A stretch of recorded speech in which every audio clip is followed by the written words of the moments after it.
অভাবের তাড়নায় মৃত্যু নিশ্চিত জেনেও মরণ পেশা শিলপাটা তৈরিতে জড়িয়ে পড়েছিলেন শত শত মানুষ।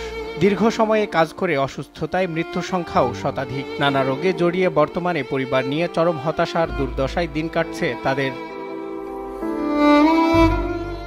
90 দশকে জয়পুরহাটের রাক্কেলপুর পৌর এলাকার চক্রপাড়া সহ উপজেলার কয়েকটি গ্রামে মহাজন ভারত থেকে পাথর আমদানি করে শিলপাটা তৈরি করে সারা দেশে ট্রাকে ট্রাকে সরবরাহ শুরু করেন। এতে বেশি টাকার আশায় এই কাজে যুক্ত হন দরিদ্র অসহায় শত শত মানুষ। এই গ্রামের লোকেরা সবাই মনে করেন অসহায় পাড়া। আমাদের গ্রামও ছোট ছোট বাচ্চা থেকে মনে করেন যে একটা ছেলেও নাই। এই শিলপাটার কাজ করে সবাই মারা গেছে।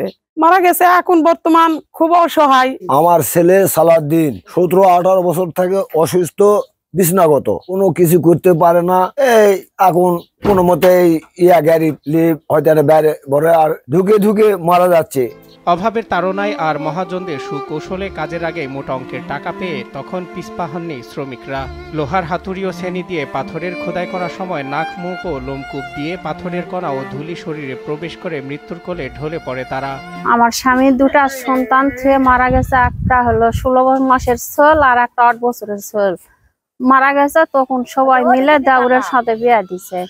দিয়ে দাওয়ারের আবার একটা মেয়ে হয়েছে 4 বছর বেলা, আবার ওই 9 বছরের মাথাতে আবার এই স্বামী মারা গেছে। দুটা দেবর মারা গেছে, শ্বশুর মারা গেছে। এখন আমার স্বামী এখন অসুস্থ, সংসার চলে না। বর্তমানে স্থানীয় প্রশাসনের হস্তক্ষেপে কাজ বন্ধ হলেও নানা রোগ নিয়ে এখনো মৃত্যুর প্রহর গুনছেন অনেকেই। অর্থের বিনিময়ে চিকিৎসাও করাতে পারছেন না তারা। 10-12 বছর থেকে শিল্পাটা কাজ করার জন্য আমি অসুস্থ। এখন বর্তমানে কাজ হয় না, কাজ বন্ধ করে দিছে এলাকা। আমি এখন আর কোনোদিন চালু হবো না। আমি ওষুধ বড়ি খাওয়ার জন্য সরকারের কাছে কিছু সাহায্য চাই। আপনার দীর্ঘ 15 বছর পাটার কাজ করলাম। করার পর যখন দেখলাম যে এই ব্যারাম বেদি, তখন বাদ দিলাম। দেওয়ার পরে যে এখন অসুখে ভুগতেছি নিজেই। সরকার যদি আমাদের দিকে একটু সহযোগিতা করতো তাহলে আমাদের উপকার হতো। অসুস্থদের চিকিৎসা সহায়তা ও তাদের পরিবারের পাশে সরকারকে পাশে দাঁড়ানোর আহ্বান জানালেন সাবেক এই জনপ্রতিনিধি।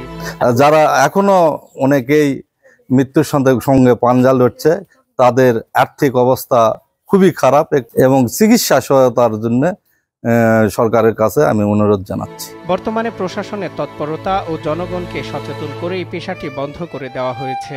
তাদেরকে সহযোগিতার আশ্বাস দিলেন স্থানীয় প্রশাসন।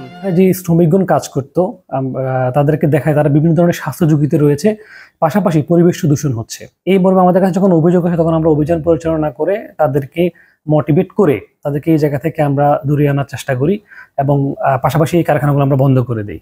এদের মধ্যে যারা ওই কাজটা করতো তাদেরকে আমরা অন্য জীবিকা করতে সহযোগিতা করি এবং তাদের মধ্যে শুনেছি আমরা বেশ কিছু অসুস্থ রয়েছে। তারা যদি আমাদের কাছে আবেদন করে উপজেলা প্রশাসন থেকে আমরা তাদের ব্যবস্থা নেব।